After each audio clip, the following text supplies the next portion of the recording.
కీర్తనల గ్రంథం 119వ కీర్తన 119వ కీర్తన 133వ వచనం 119వ కీర్తన 119వ కీర్తన 133వ వచనం. నీ వాక్యమును బట్టి నా అడుగులు స్థిరపరచు, ఏ పాపమును నన్ను ఏలనీయకు. ఏముంది అందరు చూస్తున్నారు?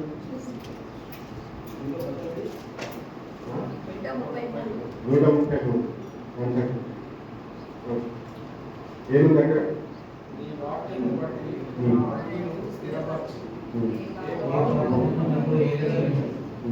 ఇక్కడ రెండు విషయాలు ఉన్నాయి. ఒకటి, నీ వాక్యమును బట్టి నా అడుగులు స్థిరపరచు అంటే నన్ను సరైన మార్గంలో నడిపించు, నన్ను స్థిరపరచు అని దేవుడిని వేడుకుంటున్నట్టుగా ఫస్ట్. ఆ తర్వాత ఏ పాపము నన్ను ఏలనీయకుము అనేటువంటి మాట, అంటే ఏది కూడా నన్ను రూల్ చేయదు అనేటువంటి ఒక ఉద్దేశంతో ఈ మాట చెప్పండి. కాబట్టి మీరు ఆలోచన చేయండి. ఇప్పుడు మనం 80th ఇండిపెండెన్స్ డే సెలబ్రేట్ చేసుకుంటుంది మన దేశం అంతా. మనం అంతకుముందు వేరే వాళ్ళు వెళ్ళేవారు, బ్రిటిష్ వారు మనల్ని వేరే ఒకరి చేత రూల్ చేయబడడం అనేటువంటిది అది చాలా కష్టమైనది, చాలా భారమైనది. ఎవరు దాన్ని ఇష్టపడరు. వాస్తవాన్ని చెప్పాలంటే అందరూ స్వతంత్రులుగా ఉండాలని కోరుకుంటారు. సరే, దీనికంటే ముందు ఉండేటువంటి లైన్ గురించి ముందు మనం ఆలోచన చేసిన తర్వాత కింద వచనాన్ని మనం చూద్దాం. ఇక్కడ ఆయన ఏం అడుగుతున్నాడంటే, నీ వాక్యమును బట్టి నా అడుగులు స్థిరపరచు. మన అడుగులు స్థిరపరచడం అంటే మన జీవితంలో మనం వెళ్ళేటువంటి మార్గం, మనం నడిచేటువంటి మార్గం ఏ విధంగా ఉండాలి అని అంటే స్థిరపరచబడాలి, సరైన మార్గంలో నడిపించబడాలి అనేటువంటి కోరిక ఆయన మనసులో ఉంది. కాబట్టి మనం కూడా దేవుడిని అడగకపోయినా మన మనసులో ఉంటుంది ఏంటంటే మనము సరైన మార్గంలో నడిపించబడాలి, సరైన ఆలోచన చేత నడిపించబడాలి అనేటువంటి ఒక తలంపు మనందరం కూడా ఉంటుంది. అయితే అది దేని వల్ల సాధ్యమవుతుందంటే అది కేవలము దేవుడు తన వాక్యం ద్వారా మాత్రమే, మనల్ని సరైన మార్గంలో నడిపించడానికి ఆస్కారం ఉంటుంది. అయితే ఎప్పుడైనా నడిపించగలడు, ఎలాంటి స్థితిలో నడిపించగలడు, అందరినీ నడిపించగలరా అని మనం ఆలోచన చేసినప్పుడు దానికి కొన్ని నియమాలు ఉన్నాయి, మనము గమనించాలి. ఏంటంటే మొట్టమొదటి నియమం ఏంటంటే మనం ఆయన ఫస్ట్ కనెక్ట్ అయి ఉంది. ఏమైందంటే ఆయన కనెక్ట్ అయింది. ఇది విశ్వాసుల గురించి చెప్పబడుతున్నటువంటి మాట. మనం ఈ రోజులు అందరూ కూడా GPS వాడుతున్నారు. అంటే GPS అంటే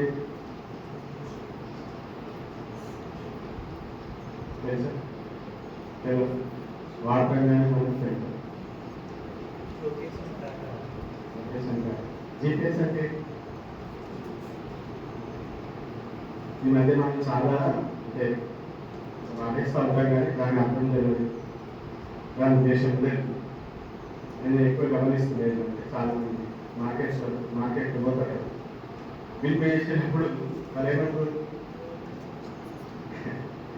సర్వై ఏమన్నా తెలుసు, స్కానర్ ఉందా, స్కానర్ ఐదు ఉంటుంది, స్కానర్ నీది అసలు ఐదు ఏముంటుంది, ఏమని ఏమంటాం కదా, అర్థమవుతుంది. మీరు కూడా అర్థమైపోతుంది ఎప్పుడు సార్, నాదే స్కానర్ ఉంటుంది, నువ్వు నాకు పే చేయాలి కాబట్టి నువ్వు స్కాన్ చేయాలి. మనం కూడా GPS location global positioning system, సరే సిస్టమ్, గ్లోబల్ పొజిషనింగ్ సిస్టమ్ అంటే మనం ఎక్కడికైనా వెళ్తున్నప్పుడు ఇది పెట్టుకొని మనం ఏం చేస్తున్నాము, ప్రయాణం చేస్తున్నాం. కొంతమంది ఎక్కడెక్కడ పోతున్నారు అనుకోండి, మనం చేయవచ్చు. కానీ దాంతో ఎప్పుడైనా డిస్కనెక్ట్ అయింది అనుకోండి ఘోరం మామూలుగా ఉండదు అది. అదే దాన్నే నమ్ముకొని మీరు పోతున్నప్పుడు అదే తెలియనటువంటి ప్లేస్కి కొత్త ప్లేస్కి మనము ఈ జీపీఎస్ మీద డిపెండ్ అయి పోతున్నప్పుడు ఇంటర్నెట్ లేకపోయినా నెట్వర్క్ లేకపోతే కూడా చాలా భయంకరం. ఎటు పోనీకి కుదరదు. ఎందుకంటే మనం దేని మీద డిపెండ్ అయ్యాము, మనకి అక్కడ ఆగాల్సింది. కానీ మనం వాటిని నమ్ముతాం బాగా కదా. వాటిని ఎప్పుడు హ్యాండ్ ఇస్తే తెలియదు, ఎప్పుడు మోసం చేసేది, వాటిని మాత్రం మనం బాగా నమ్ముతాం. కానీ దేవుడు మనల్ని నడిపిస్తారు కదా, ఆయన మాత్రం మనం నమ్ముతాం. అది ఎప్పటివరకు అది కరెక్ట్. ఇక్కడ నేను చెప్పాలనుకున్న విషయం ఏంటంటే కనెక్షన్ ఉన్నంత వరకు కదా, కనెక్షన్ ఉంటేనే అది నేను ఏం చేస్తుంది, నడిపిస్తుంది. అలాగే దేవుడితో నీకు సంబంధం ఉంటేనే దేవుడు నిన్ను నడిపిస్తాడు. ఎక్కడ నీ సంబంధం బ్రేక్ అయిపోతుందో అక్కడ కూడా ఏమైపోతుంది, దేవుడు మాట్లాడడం ఆపేస్తాడు. అర్థమవుతుంది? దేవుడు కొన్నిసార్లు మనతో కూడా మాట్లాడడం ఆపేస్తుంది. నువ్వు వింటలేవు అనుకో, దేవుడు ఆపేస్తాడు. బైక్లో వైట్ పేజ్ ఉంటుంది కదా, పాత ఆ వైట్ పేజ్ ఏ చెప్తానంటే ఏం చెప్తారు, 400 సంవత్సరాలు 400 years దేవుడు మాట్లాడలేదు. ఒకసారి ఆలోచన చేయండి. మనం దేవుణ్ణి అడుగుతా ఉన్నాం, దేవ నడుగులు స్థిరపరచు, నన్ను నడిపించని అడుగుతున్నాం. కానీ మనకు ఆయనకు కనెక్షన్ సరిగ్గా ఉందా లేదా, కమ్యూనికేషన్ సరిగ్గా ఉందా లేదా అనేది మాత్రం మనము పరిశీలన చేస్తాం. అలవాటుగా అవసరాన్ని బట్టి మనం ఆ సమయానికి మొక్కుబడిగా ప్రార్థన చేస్తున్నాం. కానీ నిజంగా మన కనెక్షన్ ఉందా దేవుడితో మనం ఎప్పుడు కనెక్ట్ అయి ఉన్నామా అనేది మనము పరిశీలన చేసుకోవాలి. కనెక్ట్ అయి ఉండడమే కాదు, మనం కమ్యూనికేట్ చేస్తూ ఉన్నాం. మాట్లాడి ఆగిపోయారు, ఏమంటారు ఉన్నావా అని అంటాడు. అంటే వినరు, మనం ఇంటనే ఉంటాం. అక్కడ ఏం చెప్తా రాకపోతే ఉన్నారా అని అంటే ఉన్నా అనేసరికి అప్పుడు మళ్ళీ మనం మాట్లాడాలి. అప్పుడప్పుడు కొన్నిసార్లు మనం ఏం చేయాలి, దేవుడు మనతో ఉన్నాడు అది మనం చెక్ చేసుకుంటున్నాం. మన కోసం మనకు కావాలి. మనకి ఎప్పుడు ఏదో ఒక టచ్ ఉంటే కానీ మనకి ముందుకు పోమని మనం అంతా డిపెండ్ అయిపోయాము. అంటే మన ఫీలింగ్స్, మన ఎమోషన్స్ బట్టి నేను ఆ మాటలు చెప్తున్నాను. కానీ వాస్తవం ఏంటి తెలుసు, సత్యం ఏంటి తెలుసు, మీరు ఫీల్ అయినా ఫీల్ కాకపోయినా అర్థమవుతుంది.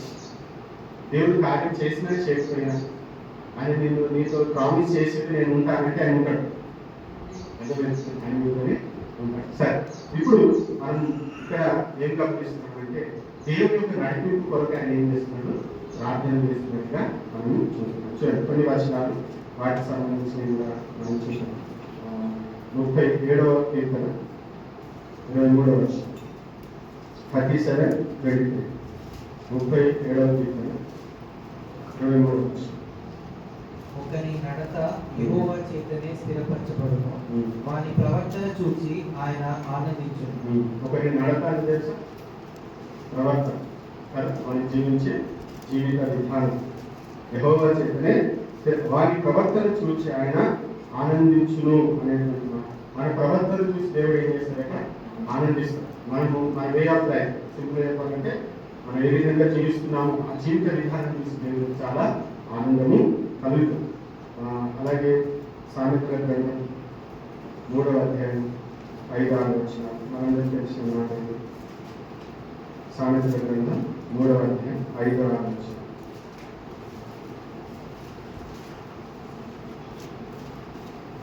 నీ స్వబుద్ధిని ఆధారం చేసుకొనక నీ పూర్ణ హృదయంతో యెహోవా యందు నమ్మకముంచు. నీ ప్రవర్తన అంతటి యందు ఆయన అధికారములకు ఒప్పుకొను. అప్పుడు ఆయన నీ త్రోవలను సరళం చేయు. దేవుడు ఏం చేస్తాడు, మన త్రోవలని సరళము చేస్తాడు. ఎప్పుడు చేస్తాడు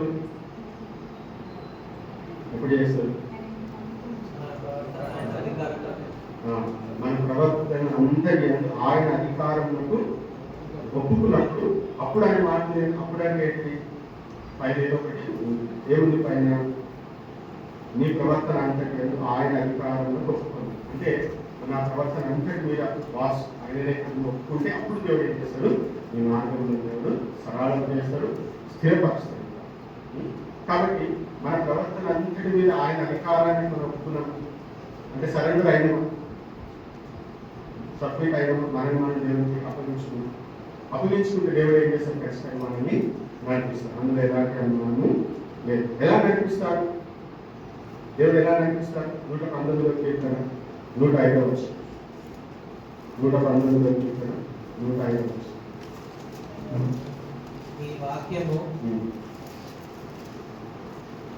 నీ వాక్యము నా పాదములకు దీపమును, నా త్రోవకు వెలుగునై ఉన్నది. ఎలా నడిపిస్తాడంటే వాక్యము, నీ వాక్యము నా పాదములకు దీపం, నా త్రోవకు వెలుగునై ఉన్నది. అంటే మనం నడిచేటువంటి మార్గంలో ఏముండాలి? వెలుగు. ఆ వెలుగు ఏమై ఉండాలి? దేవుని వాక్యమే. అర్థమవుతుందా? లోక సంబంధమైన వెలుగులో నడిచిన అనుకోండి ఏమైతే అది ఎక్కడ తీసుకోవద్దు. లోక సంబంధమైన వెలుగు చీకట్లకు నడిపిస్తుంది. గుర్తుపెట్టు. లోక సంబంధమైన వెలుగు ఎక్కడ నడిపిస్తుంది? చీకటి వెలుగుకి నడిపిస్తుంది. దేవుడు వాక్యం ద్వారా ఆయన ఇచ్చేటువంటి వెలుగు మన జీవంలోకి నడిపిస్తుంది. అదే మన జీవంలోకి నడిపిస్తుంది. కాబట్టి దేవుడు తనతో కనెక్ట్ అయిపోయేటువంటి వాటితో దేవుడు మాట్లాడు. మన ప్రవర్తనని ఆయన అధికారంలో ఒప్పుకున్నాం. దేవుడు మన మార్గంలో సరళం చేస్తాడు. ఆయన వాక్యం ద్వారా దేవుడు మనల్ని సరైన మార్గంలో, సత్యమైన మార్గంలో, నిత్యమైన మార్గంలో నడిపించడానికి ఆస్కారం ఉంది. కాబట్టి ఇక్కడ ఏం రిక్వెస్ట్ చేస్తున్నాడంటే ఆయన డైరెక్షన్ కొరకు రిక్వెస్ట్ చేస్తున్నాడు. అది మనం మొదటి భాగంలో మనం చూస్తున్నాం. తర్వాత రెండోది చాలా ఇంపార్టెంట్. ఎక్కువగా నేను ఈ విషయం గురించి చెప్పాలని నేను ఇష్టపడుతున్నాను. రెండవ భాగంలో మీరు చూసినట్లయితే ఏ పాపము నన్ను ఏలనీయకును అనే కోరుకుంటున్నానంటే ఏ సిన్ కూడా, ఏ పాపము కూడా నన్ను రూల్ చేయదు. ఇది ఎవరు చెప్తున్నారు? దేవుని బిడ్డనే. కీర్తనకారు దేవుని బిడ్డ చెప్తున్నాడు ఏంటి? పాపం నన్ను ఏలకుండా చూడు. పాపం ఏలడం అంటే ఏలడం మీకు తెలిసే వాళ్ళు చెప్పేట వాళ్ళు నడుచుకోవాలి, మనం చెప్పేట వాళ్ళు అంటే వాళ్ళ వాసన. అయితే పాపం అంటే ఎప్పుడు కూడా టెంపరీ గెస్ట్గా ఉండాలనుకోవాలి. పాపం ఎప్పుడు కూడా టెంపరీ గెస్ట్గా ఉండాలనుకోవాలి. అది ఎప్పుడు దాని ఆశ ఏంటంటే, దాని అల్టిమేట్ గోల్ ఏంటంటే మాస్టర్ అవ్వాలి అంటున్నారు. ఇంగ్లీష్ మంచిగా నేను చదువుతా చూడండి. Sin is never content with being temporary guest. Sin is never content with being temporary guest. Its ultimate goal is to become your master. దాని అల్టిమేట్ గోల్ ఏంటి? నీకు బాస్ అవ్వాలి. అర్థమవుతుంది? నేను నిన్ను ఏదానికి నీ పాపం కోరుకుంటుంది. మనం చాలాసార్లు పాపమే కదా పాపాన్ని, అదే కదా పాపాలు ఏమిటా పాపమే కదా అని అనుకుంటాం. కానీ అది ఏం చేస్తుంది? అది మనల్ని ఏదైనా స్టార్ట్ చేస్తుంది. అది చిన్నగా మొదలవుతుంది, దాని బయటికి రావడానికి మనం తీసుకోవాల్సి వస్తుంది. మామూలుగా ఉండదు. అదే మీరు భయంకరమైన పోరాటం చేస్తే కూడా ఒకసారి బయటికి రాకుండా పాపంలోనే చనిపోయే పరిస్థితి కూడా వస్తుంది. అంటే కీర్తనకాడు ఏం చెప్తున్నాడు అంటే, నన్ను ఏది ఏరడము నాకు ఇష్టము లేదు. మనం చాలాసార్లు ఏదో ఒక దాని చేత మనము ఏలబడుతున్నాం లేదా రూల్ చేయబడుతుంది.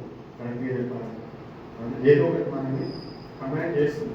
తెలియకుండానే మనల్ని అది నడిపిస్తారు. ఆలోచన చేయాలి, ఏది అలా చేస్తుంది. దేవుడు కొన్నిసార్లు మనం స్వతంత్రులుగా చేసినా కానీ మనం ఇంకా బాధ్యతలు ఉన్నట్టుగానే కొన్నిసార్లు మనకి యానిమల్స్ ని ట్రైన్ చేసేటువంటి వాళ్ళట పెద్ద యానిమల్ ఏది అనేది మనం ఎలిఫెంట్ అంటున్నాం. ఎలిఫెంట్ పెద్దది. మీరు ఎప్పుడైనా గమనించిందా? ఎలిఫెంట్ కాలికి చైన్ కట్టి ఉంటుంది. చైన్ తెప్పుకోవడం పెద్ద విషయం అనుకుంటారు మీరు. కానీ అది పోదు అక్కడ ఉంది తెలుసా. ఆ చైన్ కట్టేసి ఉంటే అది ఎక్కడికి పోదు. ఎందుకు అట్లా పోదు తెలుసా. అది చిన్న పిల్ల ఉన్నప్పుడే హెవీ మెటల్స్తో ఏం చేస్తారట దాని కాలికి సంఖ్యలు వేసి చాలా పెద్ద బలమైనటువంటి స్తంభం లాంటి దాన్ని ముద్దు లాంటి దానికి కట్టేస్తారు. ఎన్ని రోజులు కట్టేస్తారంటే అది లాస్ట్ ఏం ఆలోచిస్తుంది తెలుసా. ఆ గొలుసు చూసినప్పుడల్లా ఇది నాకంటే శక్తివంతమైంది అనేది అది బయట ఫిక్స్ అవుతుంది. ఆ గొలుసు చూసిన ప్రతిసారి ఏమవుతుంది, ఇది నాకంటే శక్తివంతమైంది అని పెద్దగా అయిపోతుంది.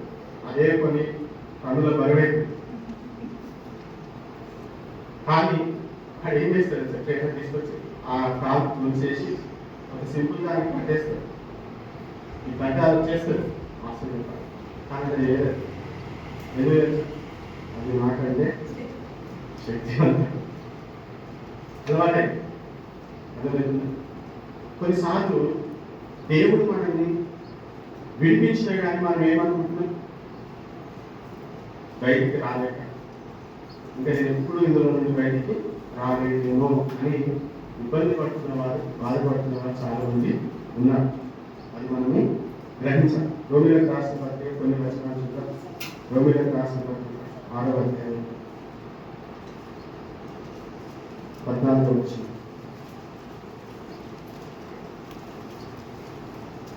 రోమిలకు రాసిన పత్రిక 6వ అధ్యాయం 14వ వచనం.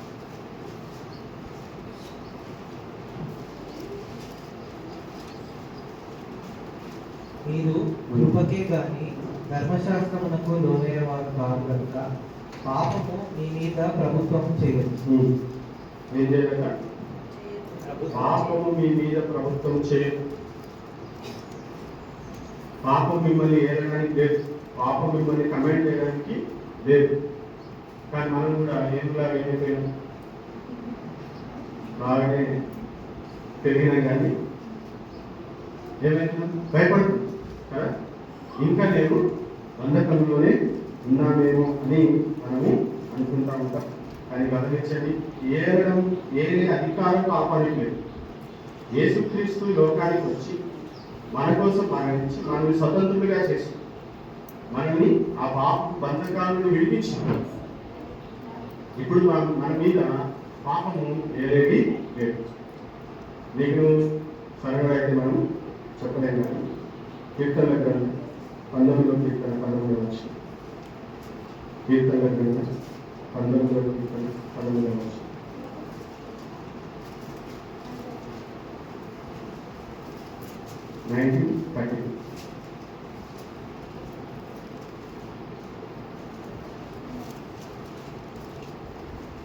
దురభిమాన పాపములలో పడకుండా నీ సేవకుని ఆపు, వాటిని నన్ను ఏలనీయకుము. అప్పుడు నేను యథార్థవంతులనై అధిక ద్రోహం చేయకుండా నిందారహితులనగుదును. దురభిమాన పాపంలో పడకుండా నీ సేవకుని ఆపుము, వాటిని నన్ను ఏలనీయకు. ఎవరు సేవకులు అంటే ఇదలే కదా. ఆయన ఏం కోరుకుంటుందంటే, ఆయన ఏం తెలియజేస్తుందంటే నన్ను అలాంటివి ఏమి కూడా ఏదకుండా సహాయం చేయాలి. కాబట్టి అనుదినం దేవుడి బిడ్డల మనకు కూడా ఏం కావాలి, ప్రొటెక్షన్ కావాలి, దేవుడి కాపుదల కావాలి, దేవుడి శక్తి కావాలి. పాపంలో పడిపోకుండా ఉండడానికి మనకి ఏం కావాలి, శక్తి కావాలి. ఏది ఏలకుండా ఉండడానికి కూడా మనకి శక్తి కావాలి. చివరిలో చెప్తే ఏం చేయాలి, గలతీయులకు రాసిన 6వ అధ్యాయం 5వ అధ్యాయం 16వ వచనం. గలతీయులకు రాసిన పత్రిక 5వ అధ్యాయం 16వ వచనం.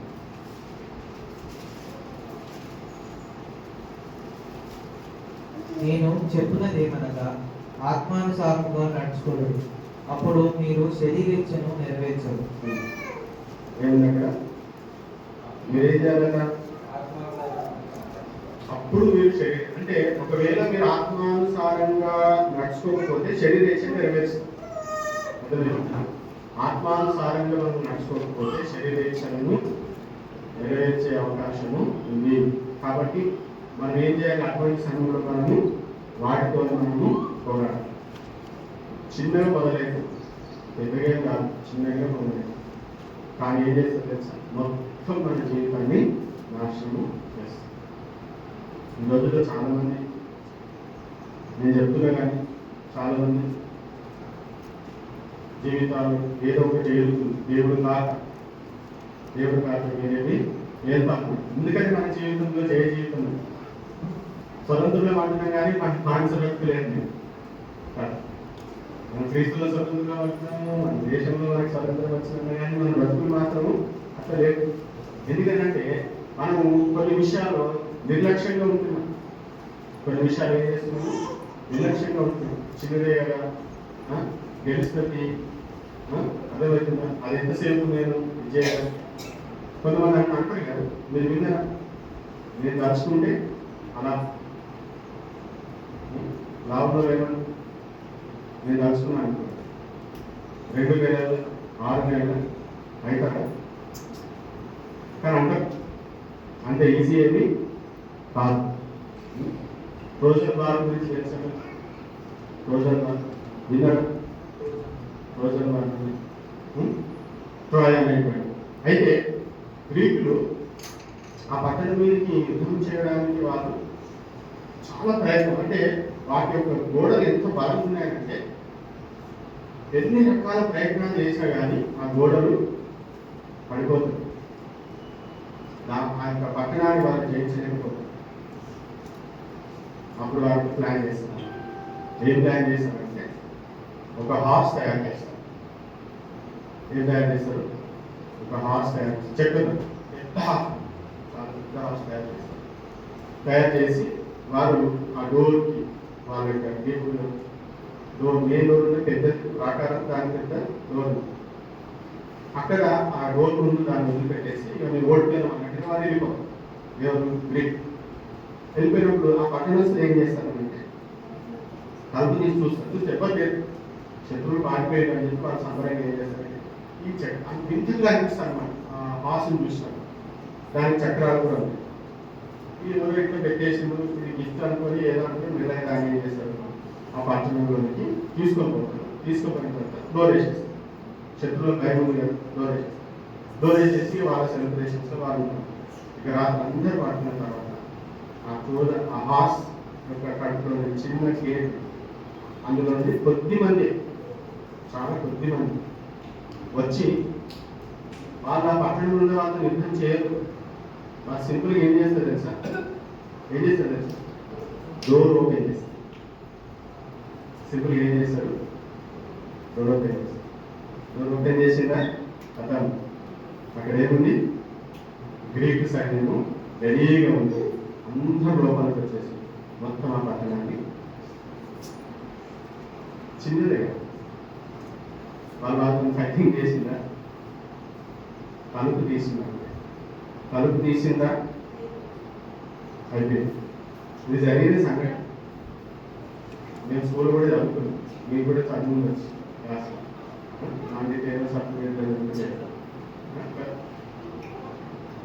వాస్తవంగా జరిగిన సంఘటన. మనం తలుపు తీస్తున్నాం, అపవాది ఏం చేస్తుంది? మొత్తం నాశనం. మనం దేన్ని అనుసరించి జీవిస్తున్నాం అనేది మనము గమనించుకోవాలి. అయితే దేవుడు నిజంగా మనల్ని స్వతంత్రులుగా చేసినాడు అనేటువంటి విషయాన్ని మీరు గ్రహించినప్పుడు మీరు దేనికి బానిసలు? అలాంటి శోధనలు మన జీవితంలో వచ్చిన నేను క్రీస్తుకు మాత్రమే దాసుడు, క్రీస్తు మాత్రమే నన్ను ఏలాలి అని ఏది ఏదానికి వీలేదని ప్రతి దాని మీద మీరు ఏం చేస్తారు? పోరాడి జయాన్ని పొందుకుంటారు. కానీ మిమ్మల్ని మీరు సరెండర్ కాదు, పాపానికి లోను కాదు. మీరు ఏం చేస్తే బాధ్యత అన్నట్టుగా మనము ఉండదు, పోరాటం ఖచ్చితంగా. దేవుడు వాక్యం చెప్తుంది మహత్సవ 8:36 వచనంలో క్రీస్తు మిమ్మల్ని చూడండి మాట 8:36 వచనం మహత్సవ కలుపు తీసుకున్నారు జాగ్రత్త. కుమారుడు మిమ్మును స్వతంత్రులుగా చేసిన ఎడల మీరు నిజముగా స్వతంత్రులై ఉంటారు. మీరు ఎప్పుడు నమ్మాలి, ఈ మాట ఎప్పుడు మీరు గుర్తుపెట్టుకోవాలి. దేవుడు నన్ను స్వతంత్రులుగా చేశాడు కాబట్టి నేను స్వతంత్రుని ఏది నన్ను ఏలడానికి వీలు, ఏది నన్ను రూల్ చేయదు. నేను ఏదనుకుంటాను అది జరగాలి, నా ప్రభు ఏదనుకుంటాడు అది జరగాలి. అంతేగాని పాపం నన్ను ఏలొద్దు, ఇంకా ఏది కూడా నన్ను ఏలడానికి వీలు. అయితే మనము కొన్నిసార్లు నిర్లక్ష్యంగా ఉంటే ఇటువంటి చిన్న చిన్న లోపాలకు వచ్చేసేసి ఏం చేస్తాయి, మన జీవితాన్ని మొత్తం నాశనం చేస్తాయి. కాబట్టి నేను రోజు మీకు ఏం జ్ఞాపకం చేస్తున్నానంటే, మిమ్మల్ని ఏది ఏదకుండా జాగ్రత్త పడాలి. ఎవ్వరు ఏదకుండా జాగ్రత్త, ఎవ్వరు కూడా అనుకున్నా మీరేం ఫీల్ కావాలి. కొన్నిసార్లు మనుషులు కూడా మనల్ని ఏలుతా ఉంటారు.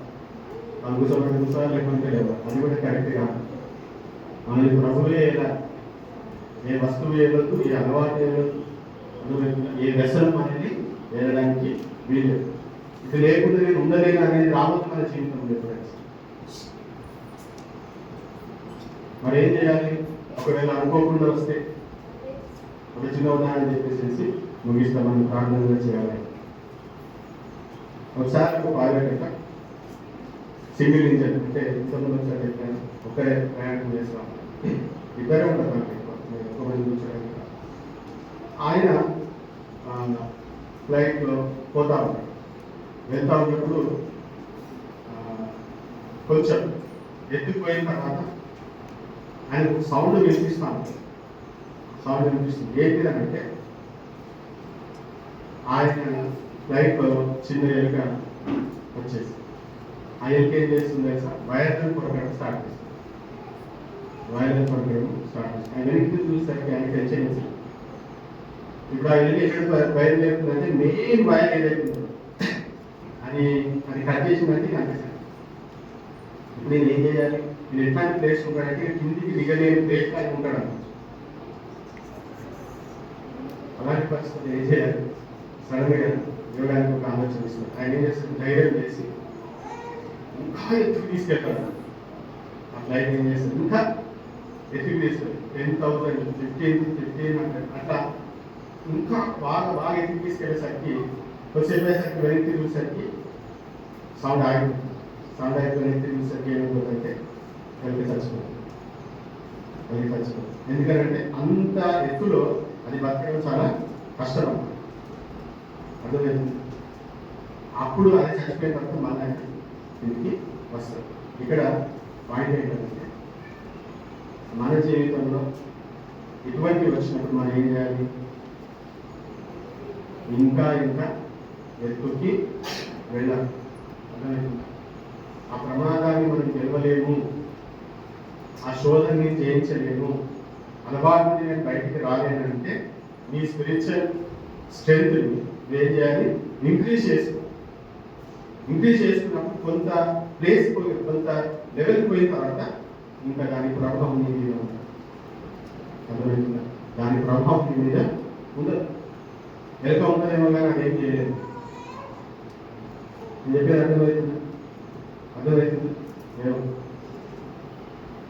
మీరు నిజంగా స్పిరిచువల్ వాక్యాల నుండి ఇవన్నీ అర్థమైంది.